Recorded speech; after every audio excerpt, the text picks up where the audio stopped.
우리 한국 사람들이 특별히 좋아하는 말 중에 하나가 복입니다.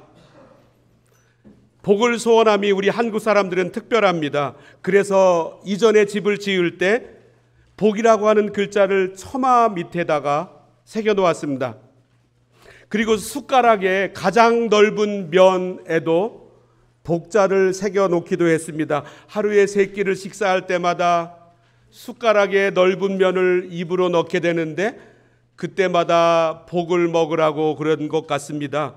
그리고 옷고름에도 복자를 새겨 놓기도 했습니다. 심지어 사람의 이름에도 복자를 넣습니다.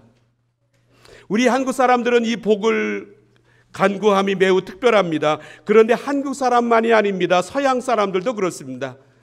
제가 자주 만나지는 않지만 이런 일로 저런 일로 서양 사람들을 만나면 헤어질 때 꼭 이렇게 인사합니다. May God bless you. 하나님의 복이 당신에게 있기를. 이 말을 하면 너무나도 좋아합니다. 그런데 한국 사람만이 아니고 서양 사람뿐만이 아니고 성경에서도 복을 대단히 중요하게 여기고 있습니다. 예수님의 어머니 마리아가 천사 가브리엘의 방문을 받았습니다. 예수님에 대한 수태 고지를 들었습니다. 그리고 기뻐서 자기의 친척 엘리사벳을 찾아갔습니다. 엘리사벳이 이 마리아를 볼 때 그의 입에서 나온 말이 이것입니다. 큰 소리로 불러 이르되 여자 중에 네가 복이 있으며 네 태중의 아이도 복이 있도다. 주께서 하신 말씀이 반드시 이루어지리라고 믿은 그 여자에게 복이 있도다. 복이란 나에게만 주어진 큰 선물을 가리킵니다. 그런데 이 복은 내가 만들지 않은 것입니다. 내가 노력한 바가 없습니다. 그런데 나에게만 주어졌습니다. 이 복을 받은 사람은 열리는 길이 다릅니다. 오늘 두 번째로 읽은 본문은 예수님께서 복을 소중히 여겼음을 말씀하고 있습니다. 우리 예수님께서도 복을 말씀합니다. 예수님은 어느 날 제자들을 데리고 이스라엘의 저 북쪽에 있는 가이사랴 빌립보라고 하는 동네로 가셨습니다. 만신전 온갖 신들을 섬기는 곳 앞에 서신 다음에 제자들에게 질문하셨습니다. 사람들이 나를 누구라고 하느냐? 그리고 제자들에게 또 물어보셨습니다. 너희는 나를 누구라고 하느냐? 그때 베드로가 대답합니다. 주는 그리스도시요 살아계신 하나님의 아들이시니이다. 예수님은 베드로를 칭찬하셨습니다. 이렇게 말씀하셨습니다. 오늘 두 번째로 읽은 본문 17절 말씀을 읽어보겠습니다. 예수께서 대답하여 이르시되 바요나 시모나 네가 복이 있도다. 이를 내게 알게 하니는 혈육이 아니요 하늘에 계신 내 아버지시니라. 예수님은 베드로를 칭찬하십니다. 그런데 칭찬으로 끝나지 않으십니다. 베드로에게 한편으로 보면 매우 서운한 말씀을 하십니다. 너 이제 보니 똑똑하구나. 너 그동안 내 밑에서 수업을 잘했구나. 남들이 알지 못하는 것을 성취했구나. 이렇게 칭찬하지 않으시고 너 노력 많이 했구나. 이렇게 말씀하지 않으시고 이를 내게 알게 하니는 혈육이 아니요 하늘에 계신 내 아버지시니라 라고 말씀하십니다. 예수님은 말씀하십니다. 신앙 고백이 큰 복이라고. 신앙 고백이 큰 복인 이유가 두 가지가 있습니다. 인생의 모든 주제는 바로 여기에서 출발합니다. 주는 그리스도시요 살아계신 하나님의 아들이십니다. 그리고 인생의 모든 질문에 대한 종착역도 바로 여기에 도달합니다. 주는 그리스도시요 살아계신 하나님의 아들이시니이다. 또 하나는 이 신앙 고백이 아무나 할 수 있는 것이 아니기 때문입니다. 신앙 고백은 은사입니다. 은사는 하나님께서 특별하게 개인적으로 넣어주신 선물을 가리킵니다. 이것은 하나님께서 나를 사랑하셔서 내려주신 복입니다. 하나님께서 어느 날 나에게 영감을 부어주셨습니다. 하나님의 선택적 복입니다. 다른 사람은 모릅니다. 내가 이 고백을 한 이유는 하나님께서 나에게 개인적으로 깨우쳐 주셨기 때문입니다. 그런데 예수님은 오늘 제자들과의 대화에서 베드로와의 주고받는 말씀에서 베드로를 칭찬하고 끝나지 않으시고 신앙 고백을 받으신 다음 주는 그리스도시요 살아계신 하나님의 아들이시니이다. 이 말씀의 의미를 가르치는데 시간을 쏟지 않으시고 곧바로 다음 주제로 넘어가십니다. 18절 말씀을 읽어보겠습니다. 또 내가 내게 이르노니 너는 베드로라. 내가 이 반석 위에 내 교회를 세우리니. 왜 예수님은 신앙 고백을 받으시고 칭찬하신 다음에 갑자기 교회 이야기를 꺼내십니까? 첫 번째로 신앙 고백은 나를 교회로 인도합니다. 우리는 예수님께서 이 땅에 오신 목적을 확인할 때마다 예수님의 선언하신 성경 말씀을 늘 떠올립니다. 누가복음 19장에 예수님이 스스로를 향하여 선언하시기를 인자가 온 것은 잃어버린 자를 향하여 잃어버린 자를 찾아 구원하려 함이라 라고 하셨습니다. 예수님께서 이 땅에 오신 이유는 우리를 구원하시기 위해서라고 말씀합니다. 사실입니다. 그런데 우리 개인을 구원하시는 것이 예수님의 궁극적인 목적이라고 말씀하고 끝나지 않으셨습니다. 예수님은 우리로 하여금 궁극적인 목적을 또 하나 가지고 계셨습니다. 그것은 교회를 세우시는 것이었습니다. 왜요? 오늘 읽은 이 16장의 말씀에서 두 장을 건너뛰면 18장이 나옵니다. 거기에 예수님은 이렇게 말씀하셨습니다. 두세 사람이 내 이름으로 모인 곳에는 나도 그들 중에 있느니라. 두세 사람이 모인 곳에, 우리는 흔히 두세 사람이 교회에 모여 있으면 예수님은 조금만 계시고, 대형 교회가 되면 예수님은 엄청나게 많이 그 교회에 오신다라고 생각할 수 있습니다. 그러나 두 사람, 세 사람이 모여도 거기에 예수님이 계십니다. 교회를 말하다 보면 교회로부터 상처받은 분들의 이야기를 빼놓을 수가 없습니다. 사실 교회로부터 상처받은 분들이 생각하는 대부분의 이유 중에 하나는 목회자입니다. 저에게도 책임이 많을 것입니다.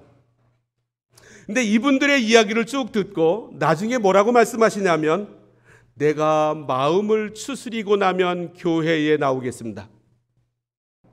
내가 예수님의 음성을 듣게 되면 교회를 다시 나오겠습니다.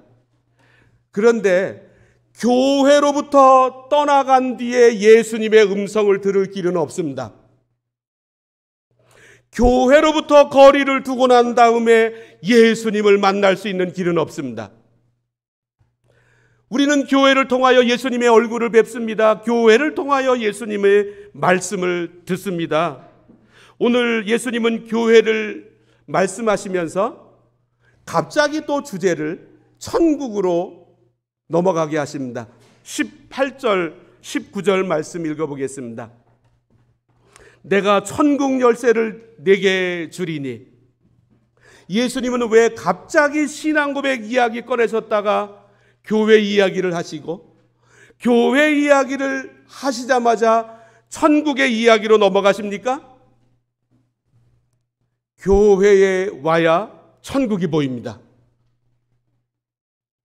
존 뉴튼이라고 하는 분이 계셨습니다. 영국의 목사님인데, 이분이 작사한 찬송가가 우리 한국분 그리고 전 세계 크리스찬들에게 가장 많이 알려져 애창되고 있습니다. 한 20여 년 전에 오타와에서 국회 조찬 기도회를 한다고 초청을 받아서 아침 일찍 그곳을 갔습니다. 사당 국회의원들이 다 모였습니다. 사당 대표가 나와서 한 구절씩 성경 구절을 읽었습니다. 전 세계 모든 대사들이 거기에 참석했습니다. 캐나다에서 유명한 캘거리 출신 통기타 가수가 나와가지고 그 시간에 찬송을 홀로 부릅니다. 기타를 치면서. 그 찬송가가 존 뉴튼 목사님이 지으신 나 같은 죄인 살리신 주 은혜의 놀라와 그 찬송이었습니다. 그런데 이 존 뉴턴이라고 하는 분이 또 지은 찬송가가 있습니다. 그리고 거기에 곡을 붙인 분이 음악의 아버지라고 불리우는 조셉 하이든입니다. 우리 아까 불렀습니다. 210장 시온성과 같은 교회, 거기 2절은 이렇게 말씀합니다. 생명샘이 솟아나와 모든 성도 마시니 언제든지 흘러넘쳐 부족함이 없도다. 이런 물이 흘러가니 목마를 자 누구랴. 주의 은혜 풍족하여 넘치고도 넘친다. 예수님의 생명력을 어디에 가서 맛볼 수 있습니까? 교회에서. 교회에 나오면 병을 고치게 됩니다. 교회에 나오면 인생의 문제를 해결받습니다. 삶의 문제들이 해결됩니다. 우리는 교회를 떠나서 예수님의 충만함을 받을 수 있는 곳이 없습니다. 교회를 떠나서는 예수님의 음성을 들을 수 있는 곳도 없습니다. 교회로부터 거리를 두고 난 다음에 예수님의 충만한 은혜를 내가 누릴 수 있는 곳도 없습니다. 예수님을 만나는 감격, 교회를 와야 누릴 수 있고 천국이 보이는 것도 교회에 나와야 합니다. 예수님께서 교회를 세우신다고 하셨습니다. 거기에 또 한 가지가 의미가 있는데, 두 번째로 교회는 예수님이 다스리시는 곳입니다. 우리는 어제 잠을 자고 이곳에 왔습니다. 이러고 얼굴을 베면 잠을 푹 주무신 분들은 얼굴이 아주 편안하고 밝으십니다. 그런데 잠을 제대로 못 주무신 분들은 이러고 빼면 얼굴이 푸석푸석하십니다. 우리는 잠을 피곤을 풀기 위해서 잔다고 생각합니다. 그런데 잠에는 놀라운 의미가 들어 있습니다. 우리들은 인생의 잠을 잘 때마다 걱정거리를 내려놓을 수밖에 없습니다. 내 생업, 내 학업, 내 진로, 내 아들, 딸들. 이 내 생업과 내 직장과 사업과 내 아들, 딸들과 내 건강과 내 진로를 그냥 내버려 둘 것입니까? 그런데 우리는 잠을 잡니다. 이 잠이라고 하는 것은 이 모든 것을 우리 하나님에게 맡긴다는 데 있습니다. 내 인생도 내 사업도 내 아들, 딸들도 하나님께 맡긴다. 사도행전 5장을 읽어보면 아주 흥미로운 이야기가 나오는데, 예수님의 제자들을 이 공회, 이스라엘 내치를 담당하는 71명으로 구성된 이스라엘 공회가 예수님의 제자들을 옥에다 가두었습니다. 그리고 굳건하게 지켰습니다. 그런데 기적이 일어났습니다. 옥문은 닫혀 있는데 우리 하나님께서 제자들을 바깥으로 꺼냈습니다. 그 다음 날 보니까 제자들이 밖에서 막 설교를 하고 있는 것이었습니다. 깜짝 놀라서 어떻게 된 거냐고 물어봤습니다. 간수들에게. 그랬더니 이 간수들이 대답하기를, 우리들이 옥문을 꼭 지켰는데 어떻게 이렇게 된지는 잘 모르겠습니다. 그래서 이제는 이 제자들을 불러다가 매질을 하기 시작했습니다. 그때 한 지도자가 일어나서 말을 했습니다. 이 사람은 가말리엘이고, 그리고 이 사람은 요한복음 3장에 밤에 은밀하게 예수님을 찾아왔던 사람이었습니다. 수많은 사람들 앞에서, 공회 앞에서 이렇게 말합니다. 이스라엘 사람들아, 너희가 이 사람들에 대하여 어떻게 하려는지 조심하라. 이전에 드다가 일어나 스스로 선전함에 사람이 약 400명이나 따르더니 그가 죽임을 당함에 따르던 모든 사람들이 흩어져 없어졌고, 그 후에 호적할 때에 갈릴리 유다가 일어나 백성을 꾀어 따르게 하다가 그도 망한즉 따르던 모든 사람이 흩어졌느니라. 그러면서 이 두 가지 예를 들고, 그리고 이분이 결론을 말씀하기를, 이 사람들을 상관하지 말고 버려두라. 이 사상과 이 소행이 사람으로부터 났으면 무너질 것이요, 만일 하나님께로부터 났으면 너희가 그들을 무너뜨릴 수 없겠고 도리어 하나님을 대적하는 자가 될까 하노라. 그랬더니 공회 모두가 이 가말리엘의 의견에 일치하게 되어서 사도들을 풀어주었습니다. 하나님이 시작하신 일이면 반드시 이루어집니다. 하나님이 시작하신 일이 아니면 시간이 지나고 나면서 조용히 사라지게 되어 있습니다. 베드로는 위대한 신앙 고백을 한 사람입니다. 예수님의 칭찬을 받은 사람입니다. 그런데 그는 나중에 변합니다. 예수님께서 예루살렘에서 십자가에 달려 죽임당할 것을 말씀하셨습니다. 그러자 베드로가 갑자기 튀어나서 이렇게 말을 합니다. 주여, 내가 주와 함께 오게도 죽는 데에도 가기를 각오하였나이다. 그러자 예수님은 오늘 닭 울기 전에 네가 3번 나를 모른다고 부인하리라. 이게 사람입니다. 어제는 위대한 신앙 고백을 한 사람도, 예수님의 칭찬을 받은 사람도 흔들립니다. 사람은 흔들리는 존재입니다. 그렇다면 예수님께서 오늘 18절 말씀에서 교회를 세우신다라고 말씀하셨을 때 특별한 용어를 사용하신 이유를 발견하게 됩니다. 18절 말씀을 제가 다시 읽어보면, 또 내가 내게 이르노니 너는 베드로라, 내가 이 반석 위에 내 교회를 세우리니. 예수님은 예수님의 교회를 세우신다고 하십니다. 이 말씀은 교회를 세우신 다음에 내버려 두지 않고 예수님이 다스려 가신다라고 하는 선언입니다.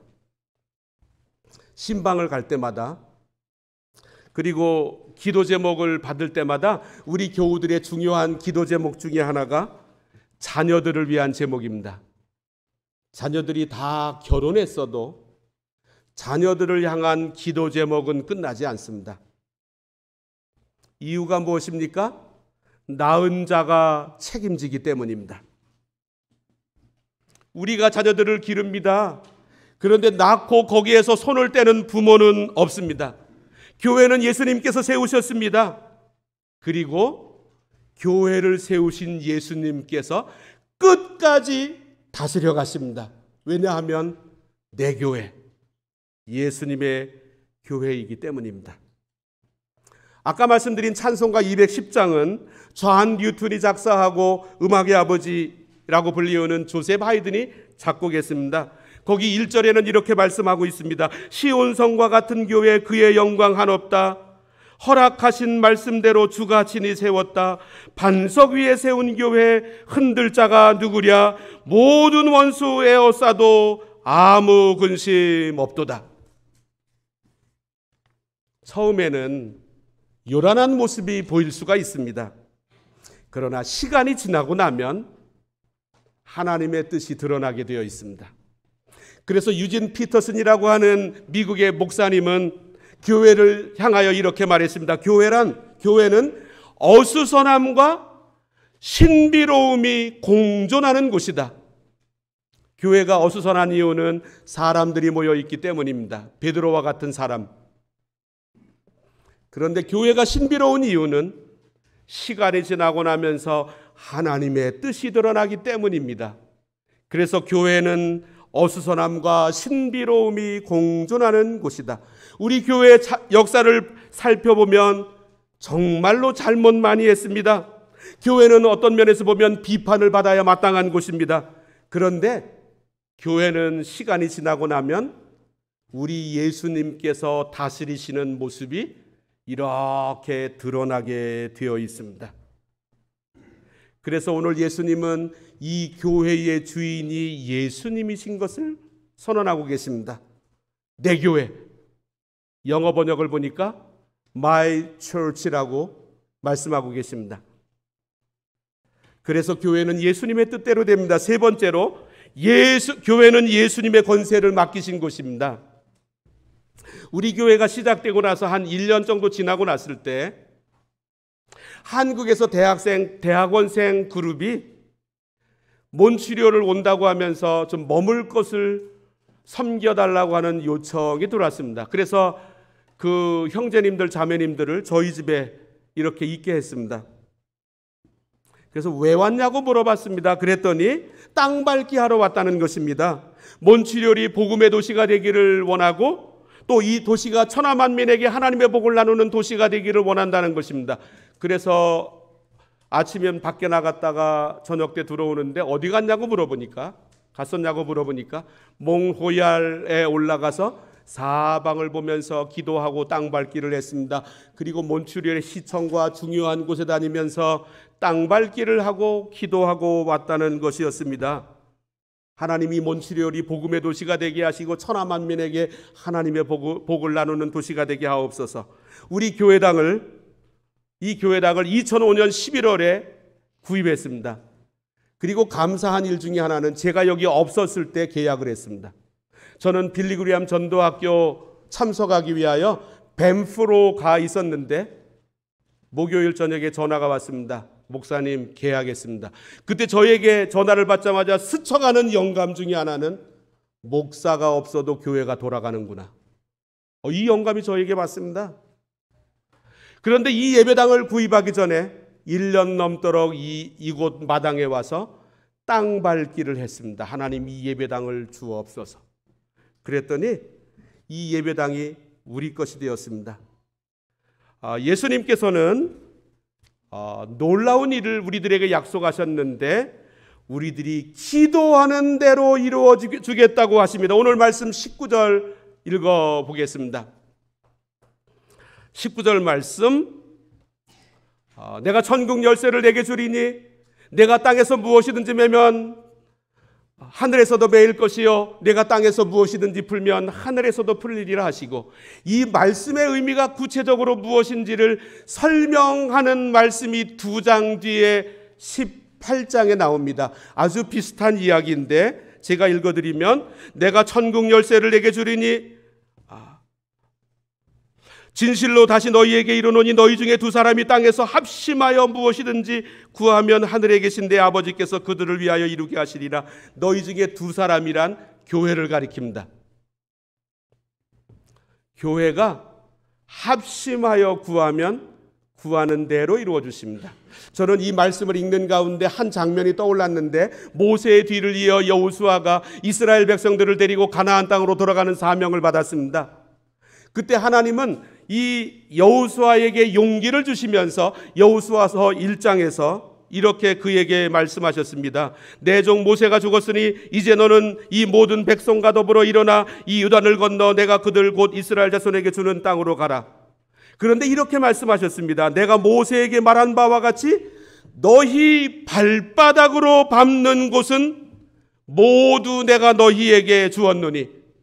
왜 하나님은 이 말씀을 하셨을까 많이 궁금했습니다. 가나안 땅을 너희들에게 주겠다라고 하지 않으시고 너희 발바닥으로 밟는 곳은 모두 내가 너희에게 주었노니, 하나님이 주셨어도 내가 가서 내 발을 거기에 대어야만 내 것이 됩니다.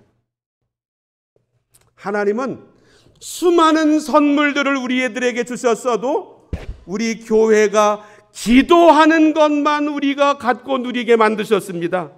하나님은 우리들에게 수많은 선물을 주셨어도 우리의 발걸음을 내어 딛는 곳만 우리 것이 되도록 만드셨습니다.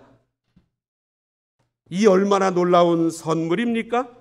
우리 하나님께서 우리를 이러한 놀라운 권세를 교회에게 부여해 주셨습니다.